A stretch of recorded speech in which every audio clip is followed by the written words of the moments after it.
वंश हमने कल समाप्त किया था, तो हर्यक वंश के बाद कौन सा वंश आएगा हम उसकी बात करते हैं। तो हर्यक वंश के बाद आता है शिशुनाग वंश। कौन सा आता है? शिशुनाग वंश। पहले हम देखो आपको थोड़ा समरी बता देते हैं, अपने हर्यक वंश में क्या क्या बताया था। हर्यक वंश के संस्थापक कौन थे? बिंबिसार। कौन थे? बिंबिसार। बिंबिसार के पुत्र का नाम था, बिंबिसार के पुत्र का नाम था अजातशत्रु। अजातशत्रु के पुत्र का क्या नाम था? उदयन। उदयन के पुत्र का क्या नाम था? नागदशक। ये क्या थे? ये इनके पुत्र के हिसाब से इसमें राजावंश चलता रहा, इनका राजपाट। अब बात क्या करते हैं, किस वंश को पितृहंता वंश के नाम से जाना जाता है, तो वो वंश होगा हमारा हर्यक वंश। या प्रथम पितृहंता वंश बताइए तो हर्यक वंश। क्यों? क्योंकि हर एक ने क्या किया, अपने अपने बाप की हत्या कर दी। हर एक ने अपने बाप की हत्या कर दी। इस वंश में ऐसे लोग पैदा हुए, हर एक वंश ऐसा हुआ अपने बाप की हत्या करके राजा बना, इसलिए इसको पितृहंता वंश के नाम से भी जाना जाता है। ये क्वेश्चन क्या बनता है, हर्यक वंश का अंतिम शासक कौन था या अंतिम राजा कौन था? पहला वाला और लास्ट वाला तो पक्का ही याद रखना है आपको। पहला कौन था? बिंबिसार। अंतिम कौन था? नागदशक। अंतिम कौन था? नागदशक। ये ऐसे नाग पैदा हुए कि सबको डसते चले गए, ये ऐसे नाग पैदा हुए सबको डसते चले गए। ठीक है, यहाँ पे इसका एंड हो जाता है। अब एंड कैसे होता है? जो नागदशक का अमात्य था, जिसका नाम था शिशुनाग। क्या नाम था उसका? शिशुनाग। शिशुनाग ने अपने राजा जो नागदशक था उसको क्या किया कि ये बोला कि ये राजा बनने लायक नहीं है, ये अपने बाप को मारते हुए आ रहे हैं, तो इस चीजों में को गलत लेके जा रहे हैं, समाज में गलत मैसेज फैला रहे हैं, तो इनको अयोग्य घोषित करके खुद गद्दी पर बैठ गया। ठीक है। अब उसने क्या किया, गद्दी पर कब बैठा? 412 ईसा पूर्व में। अब उसने क्या गद्दी बैठते ही, हर इंसान ने यही काम किया है खासकर इतिहास में, कि अपने ही नाम पे अपने ही वंश का नाम रख दिया। जैसे इसका नाम शिशुनाग है, शिशुनाग ने अपने नाम पे शिशुनाग वंश की स्थापना कर दी। किसकी स्थापना कर दी? शिशुनाग वंश की, अपने ही नाम पे। ठीक है। अब इसने एक और इम्पोर्टेंट काम किया, जहां से क्वेश्चन बनता है, शिशुनाग राजधानी को पाटलिपुत्र से कहाँ ले गया था? राजधानी को पाटलिपुत्र से वैशाली ले गया था। तो एक क्वेश्चन बनता है कि पाटलिपुत्र से वैशाली ले जाने वाले राजा का नाम बताइए जो अपनी राजधानी को पाटलिपुत्र से वैशाली ले गया था। तो शिशुनाग है। अब ਤੁਸੀਂ कैसे याद रखेंगे शिशुनाग ही ले गया था, तो मैं आपको थोड़ी सी हेल्प कर देता हूँ। बस इस चीज में कोई पॉलिटिक्स नहीं करेगा, ठीक है, नॉर्मल बताने की कोशिश करूंगा मैं आपको, ताकि चीजें लॉन्ग टर्म तक याद रहें। तो शिशुनाग पटाने की कोशिश की, किसको? वैशाली को। आप ऐसे याद रख सकते हैं, पटाने की कोशिश की, किसको? वैशाली को। किसको? वैशाली को। पटाने की कोशिश की वैशाली को, तो पटाने से वैशाली, पाटलिपुत्र से वैशाली। ठीक है। किसने की? शिशुनाग ने। बताओ, नाग भी ऐसे काम कर रहे हैं, सोच लो तुम क्या होगा। ठीक है। शिशुनाग ने। ठीक। अब इसका लड़का कौन पैदा हुआ? कालाशोक। कालाशोक मतलब इसके ही जब नाग था, तो नाग कैसे होते हैं, इनके घर में पैदा हुआ काला नाग। खुद के भी नाग के नाग पैदा होंगे, सुना होगा नाग के नाग पैदा होते हैं, तो काला नाग पैदा हुआ, सबने शोक मनाया कि तो बहुत काला नाग पैदा हो गया, तो खत्म कर देगा वंश को भी। ठीक है।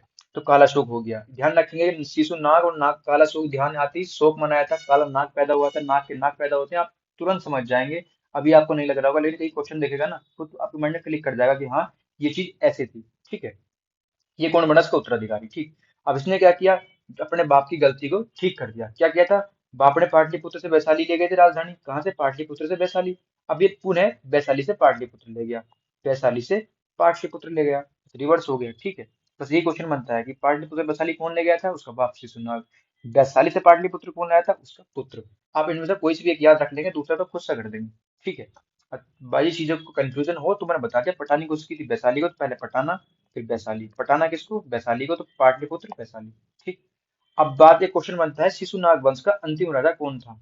शिशुनाग वंश का अंतिम राजा नंदीवर्धन था। कौन था? नंदीवर्धन था। किसका? शिशुनाग वंश का। अब ये इसके बाद आता है नंद वंश। क्या आता है इसके बाद? नंद वंश। अब नंद वंश के संस्थापक कौन थे? तो अब नंदीवर्धन नहीं लगाएंगे, महापदम नंद लगाएंगे। कौन थे? महापदम नंद। महापदम नंद। नंद जानते हैं ना, नंद कौन? नंद और दाऊद नाम सुना होगा आपने। तो उनके जो महापदम नंद, ये के ना उनके पद भी महान थे एकदम। किसके? नंद के। नंद के पद भी महान थे, तो महापदम नंद, नंदी वंश या नंद वंश। ठीक है। अब अगली बात करते हैं, इसका अंतिम शासक कौन था? घनानंद। बस यही दो क्वेश्चन बनते हैं इससे। नंदवंश से पहला शासक कौन था? महापदम नंद। अंतिम अंतिम शासक कौन था? घनानंद। अब घनानंद क्यों इंपोर्टेंट है मैं बताना चाहता हूँ आपसे, घनानंद क्यों आता है बार बार से क्वेश्चन अंतिम शासक के रूप में। घनानंद किसके समकालीन था? सिकंदर के समकालीन था। अब बोले सिकंदर के समकालीन था, इसका आगे चलेगा ही नाम होगा। जी हाँ, घनानंद वही इंसान है जो मौर्य वंश में आ जाएगा। मौर्य वंश में क्या आएगा, मतलब इसका नाम आएगा। क्यों? क्योंकि मौर्य वंश की स्थापना किसने करी? चंद्रगुप्त मौर्य ने। कैसे करी थी? घनानंद को हराकर। घनानंद को कैसे हराया था? चाणक्य की मदद से। चाणक्य कौन था? मौर्य वंश का जो राजा था चंद्रगुप्त मौर्य, उसका पीएम। कौन था? उसका पीएम मतलब प्रधानमंत्री। उस टाइम पे तो कहते हैं ना मंत्री, प्रधानमंत्री, तो उनका पीएम थे कौन? चाणक्य। आगे बताएंगे। और एक राजा की मदद से और ली थी इन्होंने इसको, घनानंद को हराने में। वो राजा कहाँ के थे? कश्मीर के। हम आगे बात करेंगे। ठीक है। चंद्रगुप्त मौर्य ने हराया था किसको? घनानंद को। और घनानंद किसके समकालीन था? सिकंदर के। पूछ सकता है सिकंदर के समकालीन राजा का नाम बताओ, ये क्या? घनानंद। अब ये क्यों बताना पड़ा? क्योंकि सिकंदर का जो आगे सेनापति है, उससे बहुत क्वेश्चन बनते हैं। क्यों? क्योंकि उसका इतिहास में आगे बहुत बार जिक्र होगा, इसलिए उससे क्वेश्चन बनते हैं। क्यों होगा, मैं आगे आपको बताता हूँ। ठीक है, अपनी लड़की का विवाह आगे कर दिया था चंद्रगुप्त मौर्य से, तो इस चीजें बार बार चलती रहेंगी। ठीक है, हाइडी स्पीच का यूज है, तो पहले हम देख लेते हैं सिकंदर को। ठीक है, तो आज हम बात करते हैं सिकंदर की। थोड़ा सा जो भी क्वेश्चन बनते हैं इंपॉर्टेंट है, बस वह मैं बताऊंगा, आलतू फालतू स्टोरी नहीं सुनाऊंगा, मतलब बहुत लंबे चौड़ा सिकंदर हो जाएगा। सिकंदर से बात करते हैं। ठीक है, सिकंदर की बात करते हैं। सिकंदर का जन्म कहाँ हुआ था? 356 ईसा पूर्व में हुआ था। पिता कौन थे? फिलिप थे। पिता का क्या थे? 359 ईसा पूर्व मकदूनिया के शासक थे। कहाँ के शासक थे? मकदूनिया के। कब? 359 में। ठीक है, पिता का नाम याद रखो, बाकी शासक हो सकता नहीं पूछेगा। पूछ लेगा तो बस ये पूछ लेगा कि कहाँ के शासक थे? मकदूनिया के। ठीक है, सिकंदर ऐसा नहीं था कि घर पे कुछ नहीं था, वो अच्छा था घर से भी। अरस्तु का शिष्य क्या कौन था? तो ये क्या था? अरस्तु का शिष्य सिकंदर था। कौन था? सिकंदर। किसका शिष्य?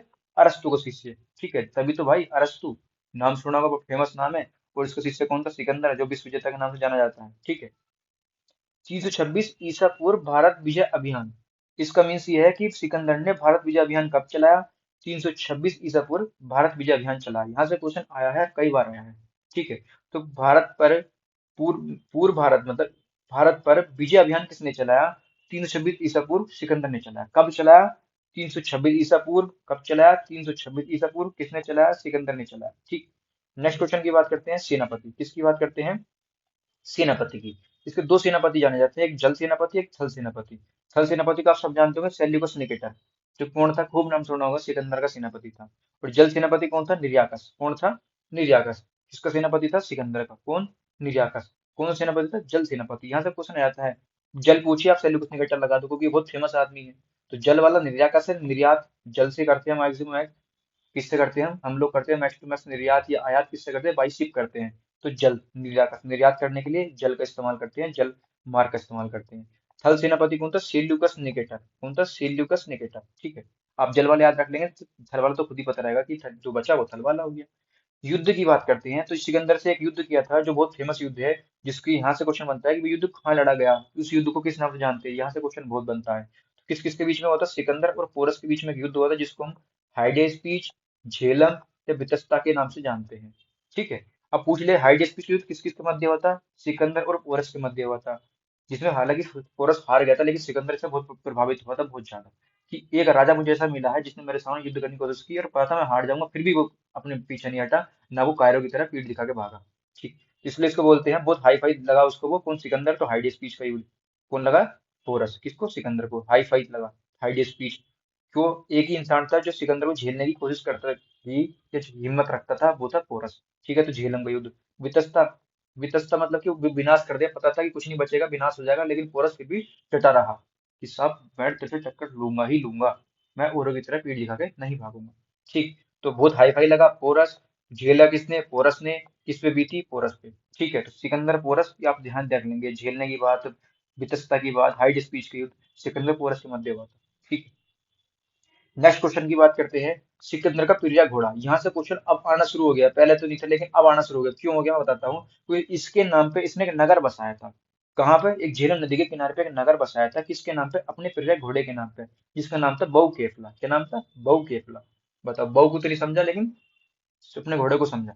बहु केफला, कि ऐसे ध्यान रख सकते हैं, बहु केफला। ठीक है, एक बहु जैसा नाम है, जैसे बहु का नाम होता है ना, इसी नाम है बहु केफला। ठीक है, बहु केफला।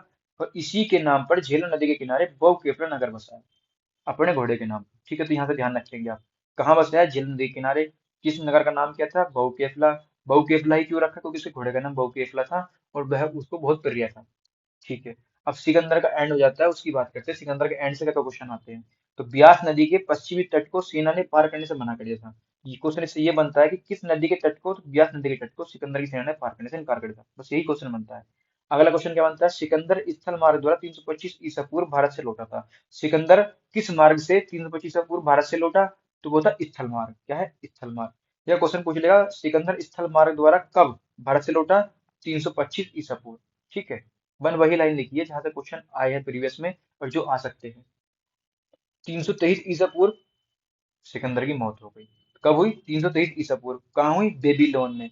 ठीक है, कितने वर्ष की अवस्था में? 33 वर्ष की अवस्था में।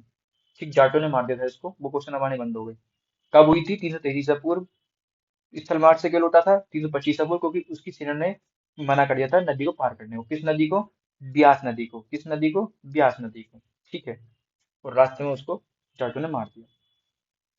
ठीक है, तो वीडियो अच्छी लगी हो तो वीडियो को लाइक करें, चैनल को सब्सक्राइब करें। मिलते हैं नेक्स्ट वीडियो में, बात करेंगे फिर मौर्य साम्राज्य की, और एक ही वीडियो में पूरा मौर्य साम्राज्य खत्म। धन्यवाद।